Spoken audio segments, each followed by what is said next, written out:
Vamos lá para o nosso quadro Saúde agora, oferecimento Unimed Piracicaba. Doutora Cristiane Fonseca, ela que é ginecologista, obstetra e mastologista da Unimed Piracicaba. Muito boa noite, tudo bem? Oi, boa noite, Neto. Tudo bem? Boa Tudo noite, bem, Laura. graças a Deus. Tudo bom, doutora? Bem-vinda novamente. Obrigada. Doutora, hoje vamos falar aqui uma conversa, né, muito interessante, um tema aí que eu acho que a gente tem que reforçar, né, cada vez mais a questão da gravidez na adolescência, né, doutora? Já para iniciar a nossa conversa, né, a sua aula aqui pra gente hoje, quando devemos falar sobre sexo e mais, né, a prevenção com os filhos? Eu acho que sempre a gente tem que falar, né, Maria? Não tem um momento assim mais adequado se a gente pensar em idade. Eu acho que conforme vão surgindo as dúvidas, as perguntas, a gente tem que ir esclarecendo, né? E eu acho que hoje começa muito cedo esse assunto e, por outro lado, é bom porque a gente tem os meios de informação, né? Assim, a televisão, a escola, dentro de casa mesmo, a gente já consegue conversar melhor sobre esse assunto desde muito cedo com as crianças, né? Perfeito. Então, eu acho que não tem uma idade, uma idade de 10 anos, 9 anos, 7 anos, não, eu acho que conforme vai surgindo, né, vão surgindo as perguntas, a gente tem que ir respondendo. E até que isso vá avançando para chegar na sexualidade totalmente dita, né? Doutora, nós estamos ao vivo aqui, quem estiver em casa pode participar conosco através do nosso telefone, 25 34 1234 ou 99141 1048. Quais são as principais causas, né, o que leva, né, à gravidez na adolescência, doutora? Olha, eu acho que assim, a principal causa mesmo é a desinformação, né? São as crianças que vão passar por essa fase da adolescência que não têm acesso, né? Um acesso adequado a essas informações. Às vezes, crianças que não frequentam a escola, então não ouviram falar nada sobre isso. Aquele tabu que ainda dentro de casa muitas famílias, né, não querem conversar sobre isso. Então, eu acho que essa desinformação sobre a transformação mesmo do corpo da menina, da idade, né, o que vai acontecendo nessa etapa da vida, isso acaba levando a despertar, né, alguma curiosidade e acaba aí como uma consequência, às vezes, a gravidez, né? Doutora, realmente, né, é um assunto que também, a questão da idade, eu acho que vai mudando muito conforme a época, né, conforme a gente vai avançando na modernidade, na instrução e todo um contexto. Queria que a senhora falasse também quando é considerada, né? Qual idade é considerada uma gravidez na adolescência? Eu tenho um exemplo da minha avó, né? Já falecida, que casou-se com 13, 14 anos, já estava grávida. E assim foi a vida toda. Minha avó teve 16 filhos, então ela passou a vida aí, adolescência, né? Passou ou grávida ou amamentando. A minha mãe sempre fala, né? A mãe dela estava ou grávida ou amamentando. Atualmente, doutora, como é que é assim avaliado a idade, né, para ser considerado uma gravidez na adolescência?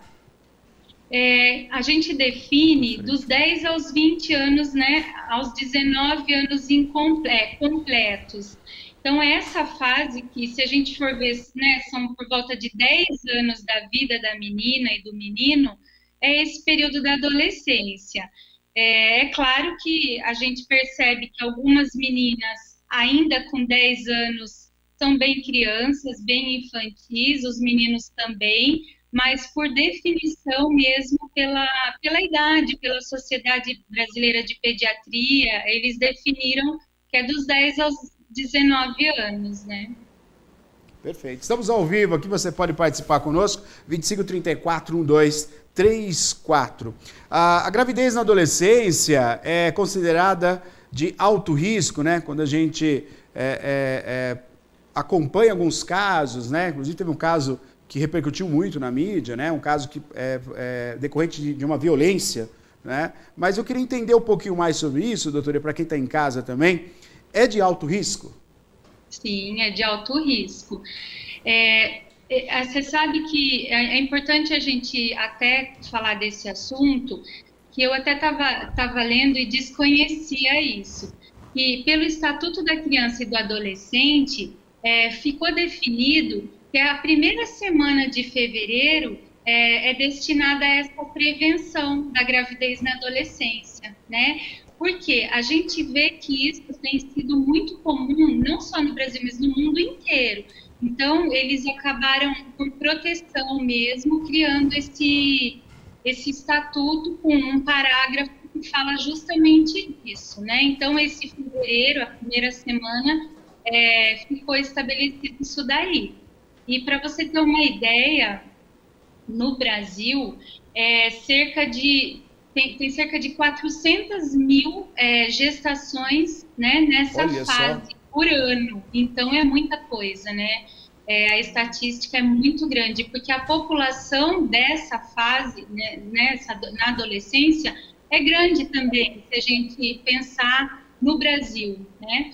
Então, esse risco, ele vem de onde? Ele vem que o corpo da menina, ele não está preparado para uma transformação tão importante nessa fase, né?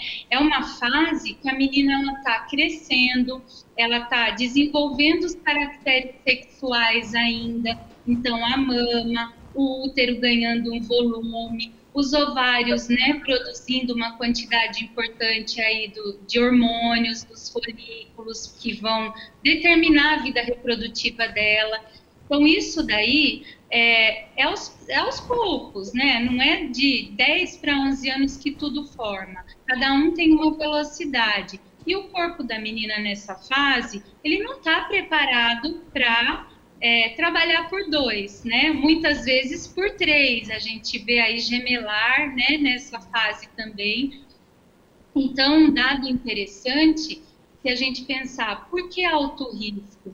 Alto risco porque a menina, ela precisa do crescimento, ela precisa de nutrientes, ela tem que adquirir uma estatura, né, um desenvolvimento daquele corpo. E nessa fase, um bebê dentro dela acaba tendo essa demanda muito grande, né, de nutrição, de carência, então acaba competindo com a mãe, né, o feto compete, o bebezinho compete com a mãe por tudo isso, e fora o resto que vai gerando durante a gestação. Então é complicado, né, é uma idade, se a gente pensar, imagina uma menina de 12, 13 anos gestante, né, com todos os problemas de uma gestação nessa idade.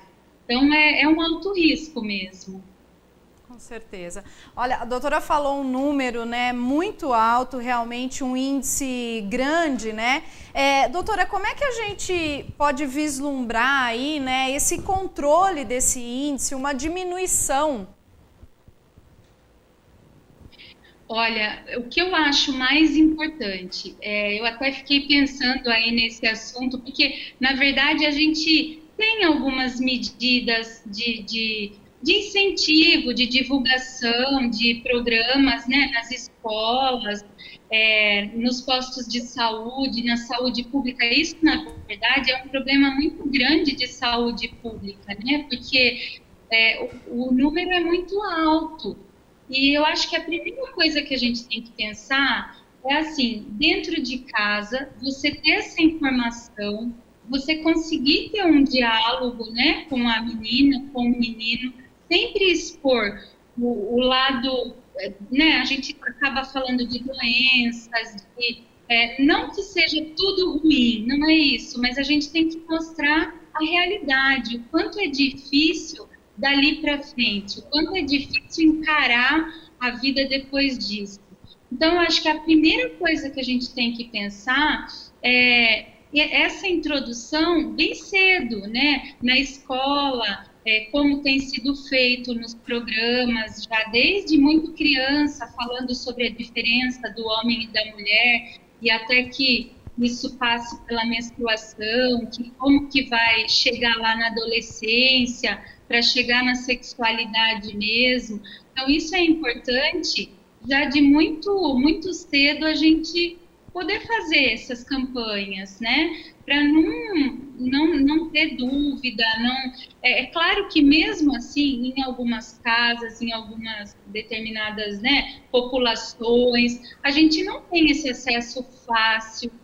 Muita gente, às vezes, da zona rural, não tem acesso à informação por internet, por televisão. E uma coisa que eu acho bem importante, essas informações, elas têm que ser seguras, né? Fontes seguras. Então, levar a menina num ginecologista logo cedo, quando ela menstrua. Às vezes as mães perguntam assim, doutora, quando é hora de trazer minha filha, né? Eu acho que menstruou, tem que ir programando essa consulta. Seja ela com o médico que é da mãe, seja ela com alguma outra médica, que às vezes a menina vai ficar mais à vontade, né?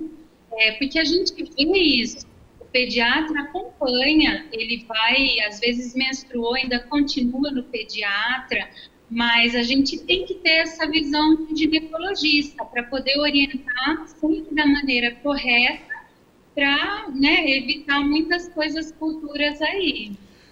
Estamos aqui ao vivo conversando com a doutora Cristiane Fonseca, ela que é ginecologista, obstetra e mastologista da Unimed Piracicaba. O assunto hoje, gravidez na adolescência.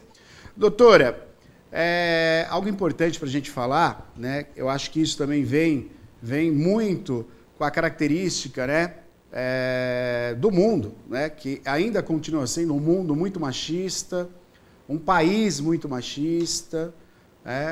Esse conceito, né, que é a preocupação, por exemplo, nessa situação, gravidez da adolescência, a gente fala bastante das meninas, das jovens, né, que, claro, é o foco principal, que é uma proteção, na verdade, né, quando a gente fala sobre, falar saúde, sobre, né, isso, sobre saúde, claro, mas os garotos também devem receber essa orientação, né. Eu queria que você falasse um pouquinho sobre isso, Cristiane, porque você vê, para um garoto é difícil ter, né? Talvez hoje um pouco mais aberto, assim, mas na minha época, por exemplo, eu não tive essa conversa com os meus pais. Os meus pais não tiveram essa conversa, né? E a gente ainda vê muito isso. Se é muito difícil ainda com as meninas, com os meninos é praticamente algo impossível, né? E é um fator que está relacionado também, né? Geralmente a jovem com o jovem, né? Que acabam aí tendo um pequeno namoro, né? E esse namoro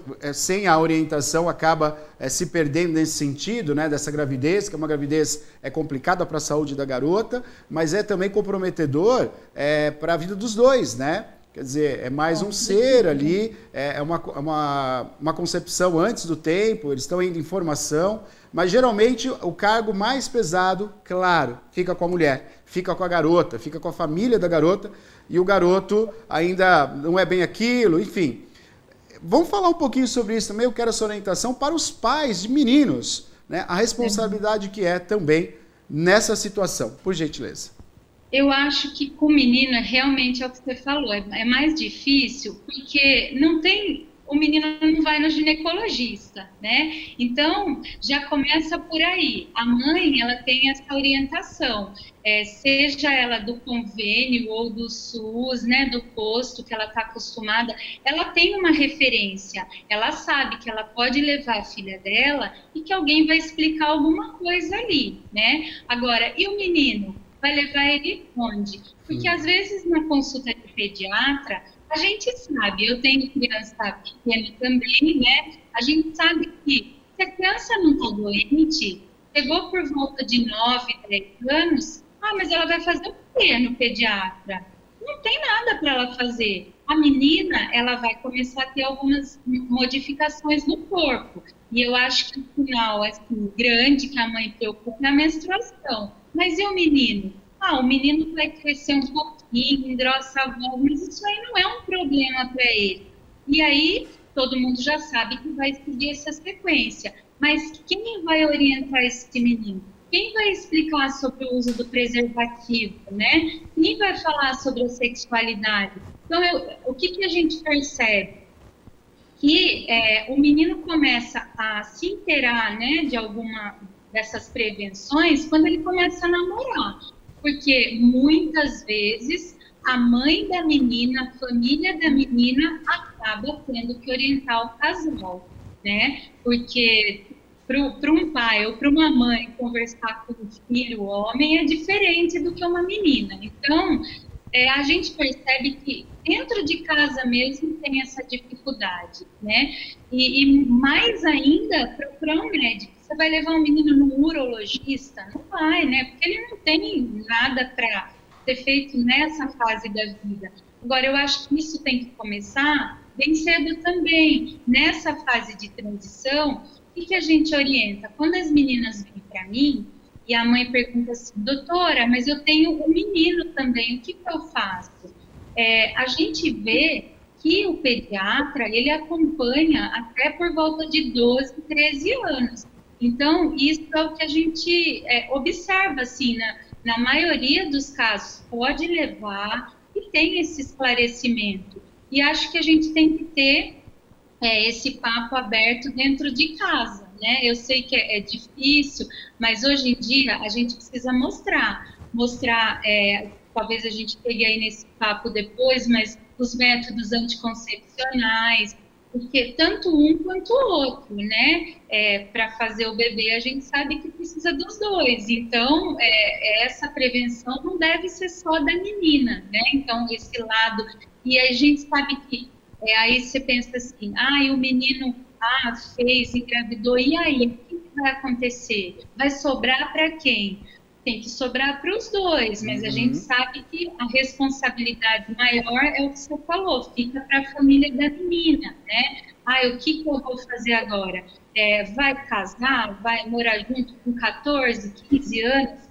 É um problema, é difícil isso, né? É um problema muito grande, que envolve depois eu paro de estudar, eu acabo bloqueando um pouco minha vida nesse momento. Será que depois eu vou retomar isso aí? Será que alguém vai ficar com meu filho para eu poder estudar, para eu poder trabalhar? Como é que um menino de 14, 15 anos ele vai trabalhar? Como é que ele vai ter essa responsabilidade? Então, eu acho que isso a gente tem que mostrar, que não são flores, né? É um caminho muito difícil. Pode ser lindo, ai que lindo esse bebê, vai dar tudo certo? Tomara que dê tudo certo. Mas a gente sabe que é um caminho que vai percorrer e com espinhos, infelizmente, né?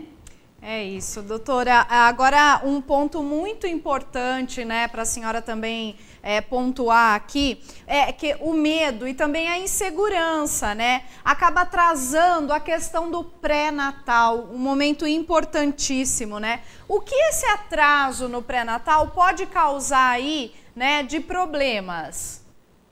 Eu acho que isso é um ponto importante, porque é o que acontece. A maioria das meninas, elas acabam escondendo, né? Coloca uma roupinha mais larga. Quando vem a descoberta da gestação, ela já está mais avançada. E, de repente, ela perdeu daquele começo de exames, de consultas, de orientações, né? De suplementos vitamínicos que a menina precisa nessa fase, por medo, por não conseguir. Eu acho que o acesso, Maria, hoje ele é pleno, né? A gente consegue em qualquer lugar, né? Se você pensar nos lugares mais carentes, você tem acesso a um pré-natal. Então, mesmo que seja um exame ou outro, uma consulta ou outra, ainda que não passe com um médico, mas passe com uma enfermeira, passe com um profissional da saúde, sempre tem isso aí.